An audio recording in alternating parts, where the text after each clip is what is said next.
if you come to Sønderjyske, you come to a club where it's a little family, we stick together. We have the drums with, we are loud. Okej. Förlora mjölka en ko. Ja, förlora mjölka en ko. Och det kommer bli du, garanterat. Jag heter Johan Garpenlöv. Jag har vunnit VM-guld i hockey och spelat 10 säsonger i NHL. Tillsammans med Jakob Nyström, som är en av Sveriges bästa hockeyanalytiker, ska jag kartlägga hockey-Europa inför årets upplaga av CHL. Hockeyns motsvarighet till Champions League. Välkomna till säsong 2 av Garpens Europa.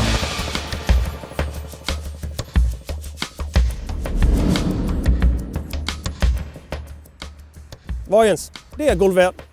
Så lyder Sønderjyskes och bygdens egen slogan.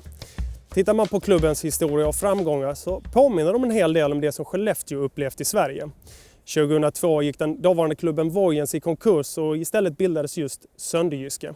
Nu 10 år senare har man lyckats återuppbygga klubben större, starkare, vilket kan ses i att laget de senaste 8 åren tagit 5 guld. Det är med andra ord inte helt olikt Skellefteå.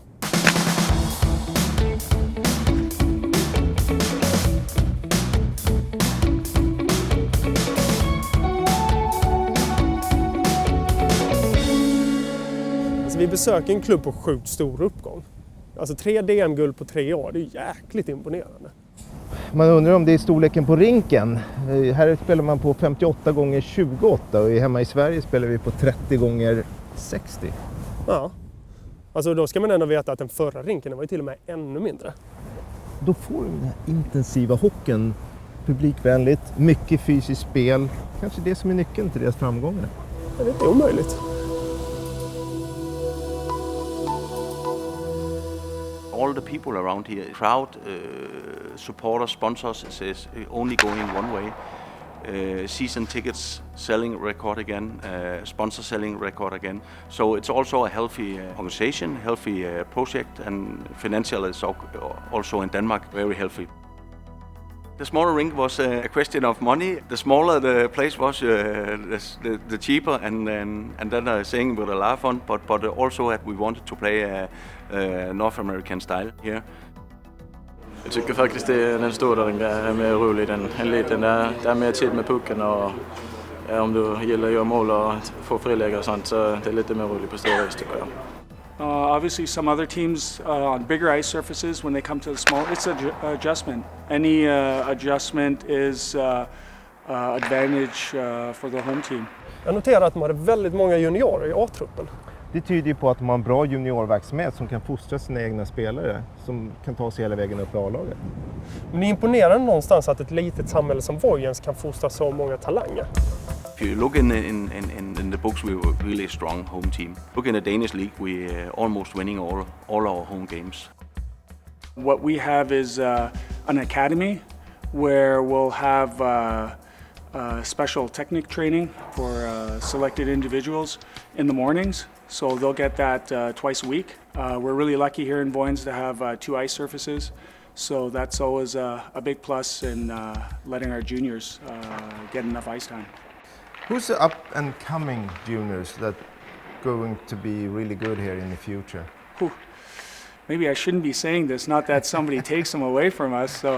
But we have a really young 14-year-old goalie. I'm really excited to see how he's going to be. We have a couple of other 15-year-olds, but to name names, I don't really like to do that. Alltså någonstans så påminner ju Sønderjyske ganska mycket om Leksand. Alltså på så sätt att man lyckas locka väldigt mycket fans från kringliggande området. Och att man liksom fyller arenan i stort sett varenda match.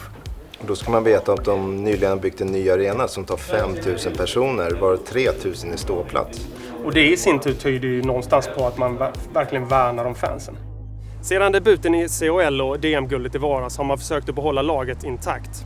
Corey Kirk, lagets bästa poängplockare, utgör ryggraden tillsammans med den inhemska snipern Thomas Spelling. På det har man försökt att krydda laget med några spännande spelare såsom Scott Campbell som stod för 63 poäng på 37 matcher i den italienska ligan för säsongen.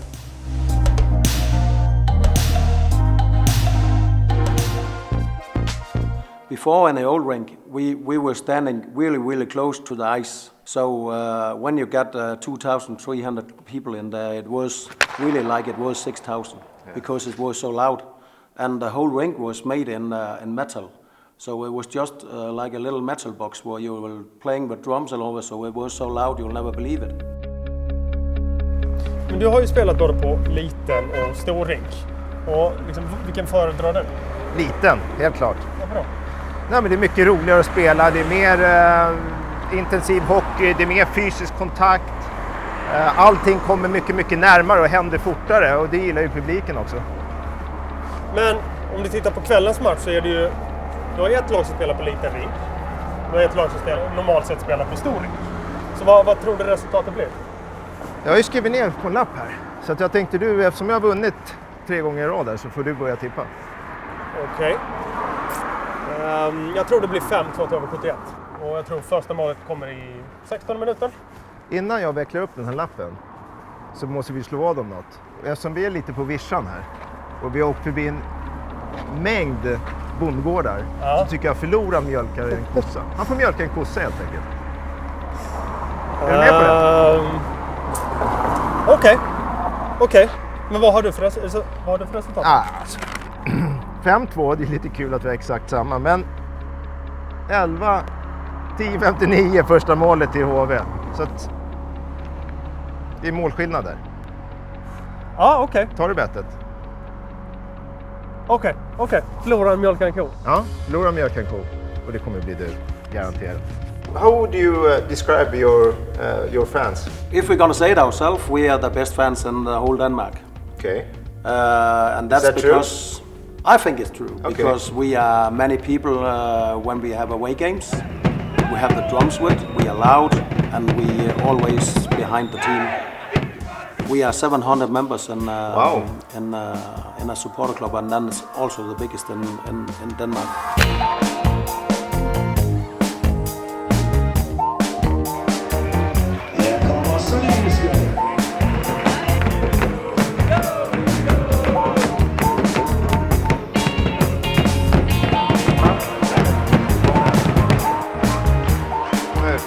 En mot en. Så ut.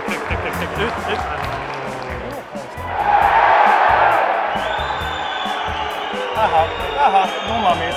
Aha. Men vi börjar närma sig 11:59 nu, va? Nej, det gör vi ju inte. 10 minuter har det gått snart. Jo, men det är bara 1 minut kvar. Så. Jag börjar bli lite smånervös, måste jag säga.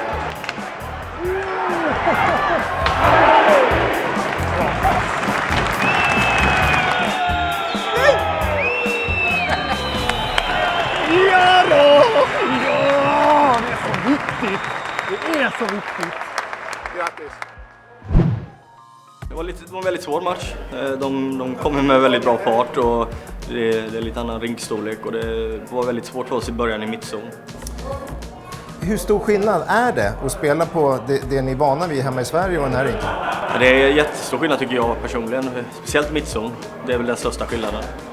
Att man får inte lika mycket tid med pucken och de här crosspassningarna då över inte samma sak.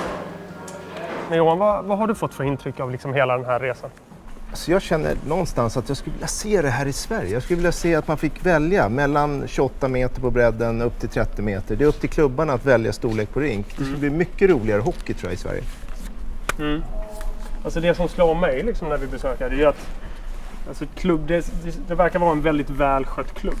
Och att de verkar ha en ganska tydlig plan för hur de ska fortsätta avancera. Och fortsätta arbeta med juniorerna och så vidare. Så att på det hela taget så blev jag väldigt positivt överraskad. Och sen har du ju fansen. Alltså, Vojens, vad är det? 7000 människor. De har en halv för 5000. Hela liksom närområdena här ställer ju upp för sitt lag. Men Jakob, det är din födelsedag idag. Så min födelsedagspresent till dig, det är att jag förlorade bettet med flit. Grattis! Tack, det var väldigt snällt av dig. Tack, det var väldigt snällt. Och du vet vad du ska göra nu? Ja, jag vet vad jag Du ska mjölka en kossa.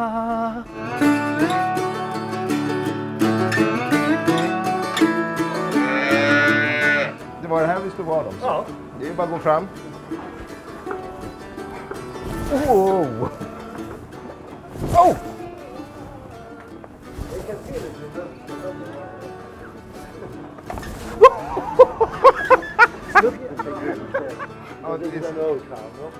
Ja, so I try that one. Lugn nu.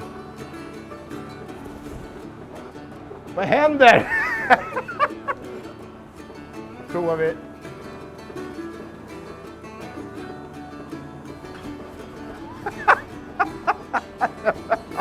En aggressiv stil nu. Fram. Ta bara. There you go. Så det, där satt den! Berlin är ett av de lag i Europa som drar mest publik. Last time we met, it was on the ice and you scored the big goal. Different, yeah. We're the team with the second most imports in the whole world. It's not good for the younger German players, but I think it brings to the league more quality. Hoppa in. Men kan du... Oj! Omfamna mig lite.